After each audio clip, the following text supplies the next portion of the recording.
it gets overwhelming out there, right? And so really just taking small daily actions to improve your health because again, progress over perfection. You're listening to the What the Gut podcast, where busy moms can come for a holistic approach to health and vitality. I'm Allison, your host, a holistic health and wellness coach. In this space, we'll dive into the intricacies of achieving holistic wellness while balancing the demands of daily life as a busy mom. What the Gut is your haven for navigating the challenges that come with juggling numerous tasks while aiming for a healthier, more balanced life. Join me as we uncover practical solutions to common health hurdles, from managing fatigue to understanding all things gut health. Through insightful discussions, actionable insights, and tailored lifestyle strategies, my goal here is to empower you to embrace a vibrant, nourishing life while saying goodbye to being overwhelmed and exhausted. So if you're ready to embark on this transformative journey towards holistic well-being, hit that subscribe button. Get ready to discover the secrets to thriving in motherhood while nurturing your overall wellness. A quick reminder, everything discussed here is for educational and empowering purposes only and is not intended for personalized medical advice. Consult your personal healthcare provider for personalized medical advice. Welcome to What the Gut, where we create our own path to holistic health, one episode at a time.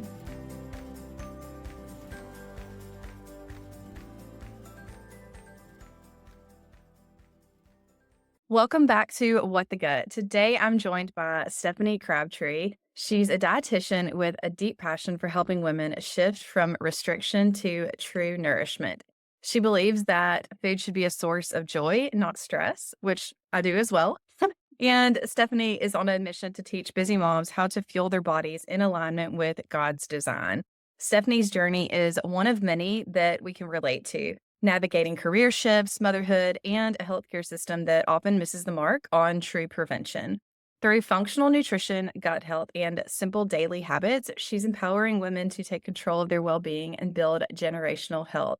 Today, we're going to be talking about getting back to the basics with food, blood sugar balancing hacks, and how small daily habits can really make a massive impact on your health. Stephanie, welcome to the podcast. Thanks so much for having me. I'm excited.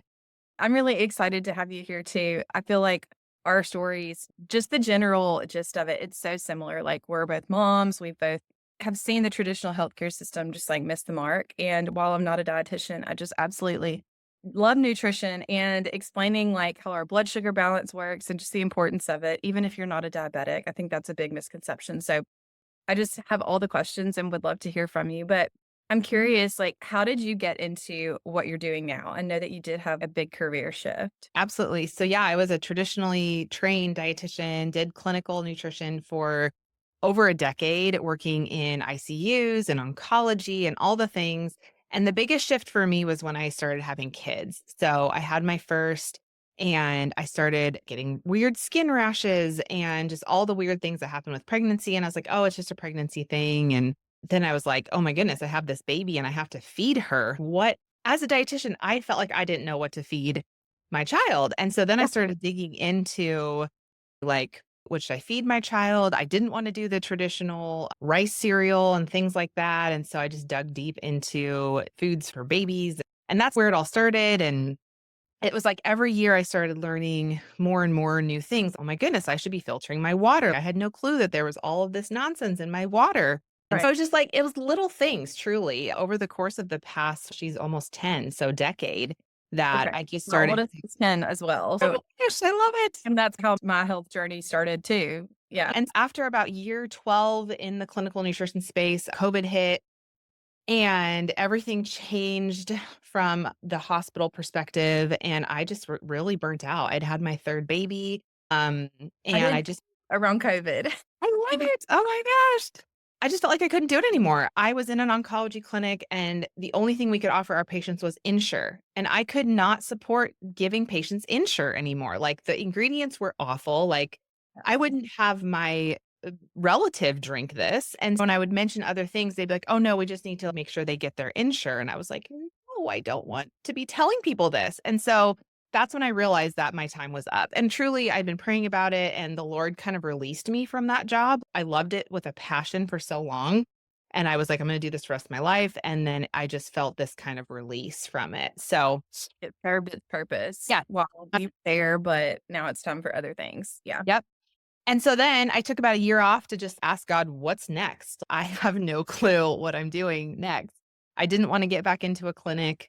I really wanted to do my own thing, but being a business owner and an entrepreneur, that is not my skill set. And so I was just, what do I do? And I did a functional medicine mentorship program that kind of helped me learn more about the functional space, but also like how to build an online business. And so that's what I'm still learning and doing and learning by doing. I Yeah. love that. Isn't it funny though how motherhood and pregnancy changes your life physically, mentally, every way possible? Like even beyond means that you knew were possible. Yeah. Like it's crazy though. But Yeah. you talk a lot about getting back to the basics with food. And I love this concept because I think a lot of people, whenever they think about eating healthy, I know one of the first things I hear some people say is, I don't know how to cook or I don't have time. But I guess just going back to the basics, what does that really mean to you? And like, why is that so important? Yeah, so it's a very holistic meaning for me. It's stripping away that noise, the confusion around health, and really returning to whole, nutrient dense food the way that God intended, the way He gave it to us in the Garden of Eden, nourishing our bodies with things that came from the earth. And honestly, foods that like our great grandparents would recognize, not even our grandparents, but like our great grandparents. After I had my third, I had all these issues, low energy, wired and tired, hormonal all over the place, bloating, just all the things. And I was like, I'm a dietitian. I should not be having these struggles. I should be knowing how to nourish myself, but I really didn't. And so that's when the whole finding that functional medicine internship program, because I didn't want like a quick fix. I didn't want a fad diet. I really wanted to learn what my body needed and to find a Right. lifestyle that I could do for the long haul, for longevity. And so that's my approach, just a real food foundation, getting Hmm. rid of ultra processed foods, added a lot of the food additives, industrial oils, and just learning how to nourish with whole foods, learning how to not have a super restrictive diet. You don't have to be keto, you don't have to be vegan, you don't have to be all of the fads that are out there. You can really eat what God gave us and have a nourished life full of vitality. Yeah, I love that. A few things. So I'm sure as a dietitian too, though, you were familiar with the fad diet. You were familiar with all these things other people were doing. And even like your patients in the hospital, the diet they would be on in the hospital, and then them sending them home and then them returning and just not really seeing people's health improve. And obviously, there's so many components besides diet, but that's discouraging. And then like, just whenever you have a child, because I was the same way, like, with my first child. I mean, with everyone, but, like, with my first child, I was like, "I don't wanna do formula." I breastfed, and I went into it like, "I'm gonna try to breastfeed. I've never done this before. We'll see how it goes." And Yeah, then when it came time for her to eat solid foods, I was like, "I don't want her to eat, like, rice cereal. Is this even real?" Like, I want exactly. food. And so, I think especially for moms, like, it opens your eyes so much when you have to feed somebody else. And then it's, wait, the things I'm putting into their body, like, what am I putting into mine? But then obviously as they get older, you can only control so much. But I always like to say if it has a mother or came from the ground and God made it, or it has one ingredient, like you're good. And Yeah. it does not have to be this super complicated thing. And just another reminder too that like food is a gift, and there's so many times in the Bible where there's feasting and foods are around celebrations. And so to not have a restrictive mindset, to really have an abundance mindset, what can I add to Yeah. my plate? Not what do I have to take away? What do I have to remove? Just giving women, I feel like there's so much diet culture and shame around our bodies and the food choices and all the things, but let's remove that and get back to the way that God intended it, because He Yeah. did not intend us to feel shame or guilt over eating XYZ food. Yeah, exactly. Yeah, I love that. Now, I know that you said, like, you're a mom too, and after your 3rd, you just had all this low energy, fatigue, bloating. I did too. And there's so many different reasons for that, and I think a lot of moms postpartum, no matter how far postpartum you are, you might blame it on being postpartum, but that's not always the case. I'm curious, like, what are some daily habits that you do personally to prioritize your health that really just make a difference in your energy and well-being? The biggest one for me is water before coffee. I have a mason jar and I make sure I drink this at least half of it, so 16 ounces, but I try for the full 32 before I drink my coffee. And so simple, but it makes such a huge difference. And I really try to get most of my fluids by lunchtime because then I just feel so much more hydrated. Some days I'll do a lemon water. I do like sometimes adding a little sprinkle of salt, but I also sometimes will just add salt to my breakfast meal, whatever that is. But I also make sure to get a protein packed breakfast. I used to think, oh my gosh, 2 eggs is amazing. It's 14 grams of protein. It's really not that much. So learning how to add maybe some hemp or side of cottage cheese or something to boost it up between that 20 and 30 grams has been huge for me. So that's how I like to start my day, as well as getting some kind of outdoor time and movement. I know a lot of people will say you have to eat your breakfast within an hour of waking up and you have to get morning sunlight in your first 30 minutes. And I'm like, that is not realistic. I'm sorry. Not Um, if you have kids, not if you have kids, a job, and a life. exactly. Yeah. But at some point in the morning, I try to get outside, whether that's to eat my breakfast outside or just drink my coffee outside. My three-nager sometimes likes to walk and sometimes she doesn't. So I can't bank on getting a walk in the morning, but I do like to do some kind of movement, whether that's like at home Pilates. It just depends on the season for movement Yeah. for me. There's times when I'm in the gym and I'm crushing it. And then there's days where I'm like, 10 minutes of Pilates is all I got. So But that's realistic for the season of life that we're in.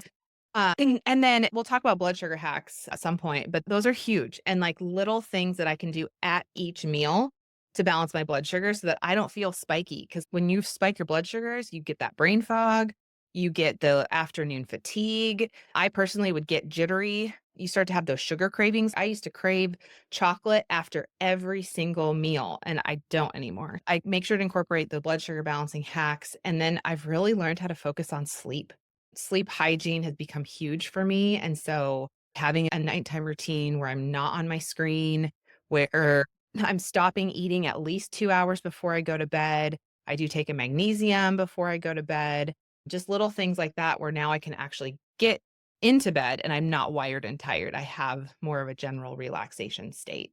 Yeah. I love those. I'm like, yes, I do all of these things, or at least these are all on my radar. I try to definitely do all these things. So I'm like, okay, I'm doing the right things. But even we have to be reminded of them. But yeah, like it makes such a difference. The sleep for me, like I never thought that I had sleep issues or habits, but really focusing on sleep has made such a difference for me as well. Because I used to get like that afternoon, like that car rider line crash, like sitting Yep. in the car rider line, just feeling like I absolutely need that coffee. Now I love my coffee, but feeling like I absolutely depended on it was the problem. That was bad. That was And then bad. for a while, I did get into the routine of like, put the kids to bed and like, have a little glass of wine or something like that, and or a little cocktail. That just did not serve me. Like as much as I enjoyed it, it just Yeah. wrecked my sleep. And so really cutting that out and like doing a tea, like I can still have a fun beverage or Yeah. making like a sleepy girl mocktail or something like that. Yeah. Love that. But trying to cut that out just because it was not helping me and I would feel not great the next day. So Uh, everyone's different. I love how even like with your evening routine, you were talking about with your diet, it's about seeing what else you can add in that's fun instead of being restrictive. So if you're having a glass of wine before you go to bed, that does disrupt your sleep. Even if you think you sleep better, it definitely disrupts your sleep. But replacing that with a fun tea with some kind of sleepy time supplement in there to Yeah. help you sleep better. Because I think for me too, like that's how it is with coffee. So much of it's psychological. It really is. I've And started actually doing like decaf because I'm like, I could drink coffee all day long. I just love the flavor. So anyway, it's the same thing with tea. Like at nighttime, I love my tea. So I yeah. think a big shift for me too has been having more of a mindset of progress over perfection because I tend to have more of a perfectionistic personality, but just Yeah. give myself grace. Like the Lord has given me grace. Like, why can't I give myself that grace? Yeah. No, I'm the exact same way. I've always been just like a go getter type Yes. A. Yes. But I think especially, like, after that 3rd baby, you just have to realize, like, you can't do it all. You can, but not at one time, and you just have to take a step back, so, yes, I love it. We're on the same page. For Um, sure. I'm curious, when grocery shopping, to you, what are some of the biggest red flags whenever you're telling people, like, what to look for on ingredient labels? Yeah, that's great. So, what is in the food? Turn the label over. Do not read the front. Do not even read the catchy little like bubbles that are on there. I don't care. Look at the back, turn it over, ingredients, read the ingredients. If you just do one thing, that is my goal for people because that's what's actually in the food. That's what's it's being made of. And so if you see things like ultra processed industrial oils like a soybean or canola, those are heavily processed. And so really trying to get those out, added sugars. And this one can be tricky because it doesn't always say sugar. Sometimes it'll say maltose or dextrose or brown rice syrup solids. Yeah. So learning some of those words for sugar and trying to avoid those, especially in things like salad dressings and condiments. And that's where Yeah. they can get tricky. As well as then, if they take out the sugar, what are they replacing it with? Are they adding in things like sucralose or aspartame? So anything that you don't recognize as a food, let's question what is that? And should I be putting it into my body? Along the same lines would be like the artificial colors, the preservatives, all the dyes. Because I'm trying to teach my kids to read the Yeah, labels, or I like to think that maybe I have taught them. that's But when we go to the store, I always look at the back of it. And to me, it's if it's a long list, I don't yep. even read it. I just put it Yeah. back. There's nothing that should be edible that has that many things in. Yeah. And if it's something that you can't pronounce, half the time I don't know what it is either. But if I don't know what it is, why am I putting it in my body? So Yeah. I think there's different like little tricks like that as well. Like you just want this smallest amount of ingredients that you can. Yeah. I read somewhere that anything that has more than 5 ingredients is considered like a processed food. And it's not a end all be all because there's marinara sauce that has more than 5 ingredients and you can actually read what those are because they're spices and things. But just being cognizant of, yeah, if the list is this long, even if it says organic, it's a Right. lot of stuff. And maybe Um, there's an organic component that's mixed in there or something. Maybe the whole thing's not organic. The front of the labels can be tricky, but yeah, the yeah. back is definitely where people need to be looking more for Yeah. sure. The other red flag that I like to have people look out for are the natural flavors or artificial flavors, because that's just code for any sort of chemical that they can put into food. So there's no regulation on what that term actually means. So sometimes it can be a chemical, sometimes it can be like an essential oil or derivative of a strawberry, but most of the time it is a chemical additive. It could be MSG, it could be all sorts of things. And I always second guess products that have any sort of natural flavors, or even if it's organic, just Yeah. really be cautious with the natural flavors. So, Something that I did too, like whenever I was just becoming a lot more aware of things like this and cutting out processed food, to me, it was so overwhelming to be yeah. like, okay, then what can I eat? So I definitely eliminated a ton of processed things, but I didn't do everything at once. And so Ye I think sometimes just that gradual cutting back makes you more aware because you're more aware of how you feel without it in your system. Yep. So yeah, give yourself grace and cut stuff out slowly if doing it all at once is too much, for sure. Yep. And we were talking about, like, blood sugar balance, and I know Mm. that's just such a hot topic. What are some simple hacks for busy moms to stabilize their blood sugar, and why is that important? Yeah. So blood sugar balance is really the foundation for your energy, your mood, your hormone health. They are like tied in hormone balance and blood sugar balance, and even weight management. So, when you're trying to lose weight, it's important to learn how to manage your blood sugar. But you don't have to overhaul your entire diet. You can really do some small shifts. So, the biggest one I already talked about is having protein at breakfast. So, a lot of people say aim for 20 to 30 grams. It's a vague range, but it gives you enough to make sure that you have enough to get yourself going for the day. And it sets that tone for your hormones because your cortisol is spiking in the morning and you want to have those building blocks, those proteins around to make the hormones for the day and to get all those neurotransmitters working and all the things. So, protein at breakfast is huge. Anytime you're eating a carbohydrate food, so whether that's bread, rice, pasta, fruit, you have to pair it with a protein and a fiber and a fat, actually, is my go-to. So if you're gonna have an apple, maybe a little bit of peanut butter, maybe put some hemp Okay. hearts on there, maybe a thing of almonds or cashews or whatnot, but just try not to have carbs on their own because then you end up eating usually too much because you're not getting full very quickly. And then Right. it's rising your blood sugars and crashing your blood sugars. When we think about blood sugars, we want a nice bell-shaped curve on how they rise and fall. We don't want spikes and drops. Another trick can be like if you know you're having a carb heavy dinner, let's say you're doing a pasta. have some vegetables first. So cut up some cucumbers, some carrots, and munch on those as you're cooking. Make Yeah. a salad and have it with a vinaigrette. That can be another easy way to get the fiber in. And what happens when you do that is the fiber kind of acts like a mesh and it goes into your GI tract and it creates this little mesh system. So you actually don't absorb as much carbohydrate as you would that mesh there. So that's why fiber is so powerful. So I like some of those tips. And then the last one that's not food related is to take a walk or do some kind of movement after a meal. I know a lot of people tout walking as amazing, which it is. But for busy moms, sometimes we don't have time to walk. So you could vacuum, get that done. You could just do like air squats. You could do like jumping jacks. You can do lunges around your house, even just little things to just take that blood sugar that's going through your bloodstream and just have your muscles use it right then and there. Those are my biggest tips. Yeah. That's interesting. Yeah. Now the fiber thing, I didn't realize that it works like a mesh and you don't absorb as many carbs. That's interesting. Yeah. I knew about pairing things together though.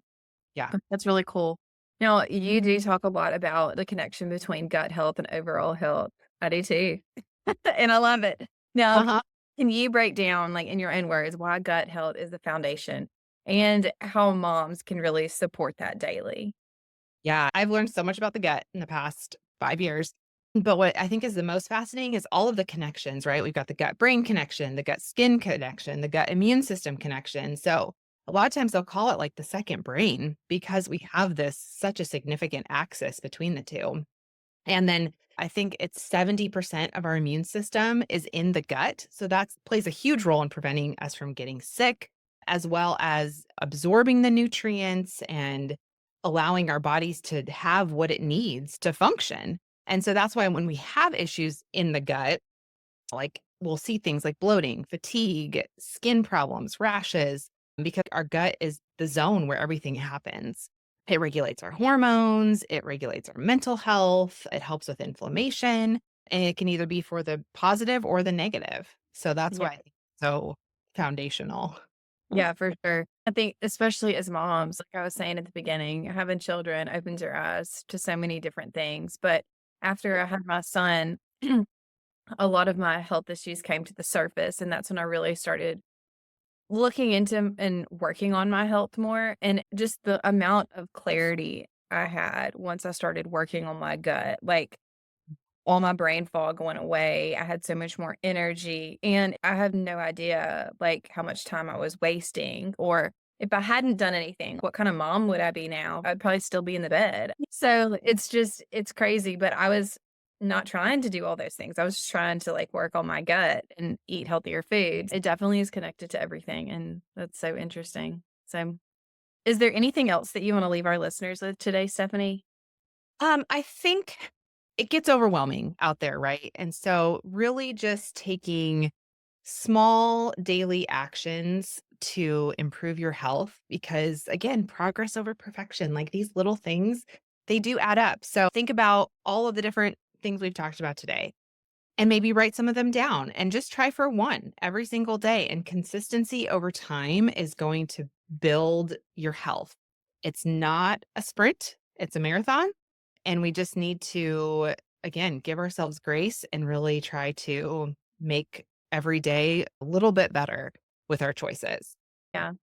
I love that. Stephanie, thank you so much for sharing your knowledge and being here today. Listeners, if you're interested to check out Stephanie on Instagram, she's at holistic.health.rd. Go give her a follow and check out everything that she shares on her page. Stephanie, it has been so cool to have you here today. Thank you so much. Thank you for having me. It was so fun.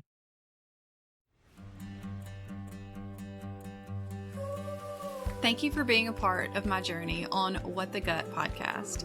For a deeper dive into today's topics, head over to allisonandwellness.com/whatthegut or find the detailed show notes linked below. Hey, and don't miss out on future episodes. Hit that subscribe button, and if you love this one, please leave me a review. Let's keep the conversation going over on Instagram. Connect with me and stay updated and engaged with my awesome community. Plus, share these valuable insights with your tribe. They deserve to feel as amazing as you do. You can find me at Allison_and_wellness on Instagram. Your support means the world to me. I'm looking forward to our next awesome chat. But until then, stay curious, don't drink too much coffee, keep the vibrant energy flowing, and take care of your gut. Catch you real soon. Oh, and hey, if you're ready to dive deeper into personalized wellness, check out my one-on-one health coaching program at allisonandwellness.com. Let's make your journey to holistic health truly transformative.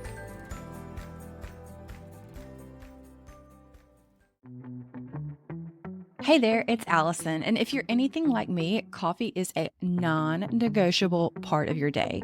But did you know that most coffee is loaded with mold, toxins, and pesticides that could be messing up your gut and hormones? Yeah, no thanks. That's why I only drink Purity coffee. It's organic, tested for toxins, and it's packed with antioxidants that actually support your health instead of wrecking it. It's smooth, delicious, and best of all, it does not leave me feeling jittery or bloated. So if you're ready to upgrade your coffee game and support your gut at the same time, grab a bag of Purity coffee today. Your body will thank you. Oh, and because you are part of the What the Gut family, I've got a special link just for you. Just head to puritycoffee.com and use code AllisonGetsWell for 20% off your first order. Cheers to coffee that loves you back. Hey friend, let's talk about something real. Bloating, stomach pain, and fatigue. You do not have to live like this. I know because I was there too. I was frustrated, exhausted, and trying everything, but still felt miserable. And that's exactly why I created my Get Well one-on-one gut health coaching program to help women like you finally get to the root cause of your symptoms, heal your gut, and feel like yourself again. No more guessing, no more Band-Aid fixes, just real, sustainable solutions tailored to your body. So if you're ready to ditch the bloating, boost your energy, and actually enjoy food without discomfort, let's do this together. Head to AllisonGetsWell.com or reach out to me on Instagram at AllisonGetsWell to learn more and apply today. Because you deserve to feel good in your body every single day.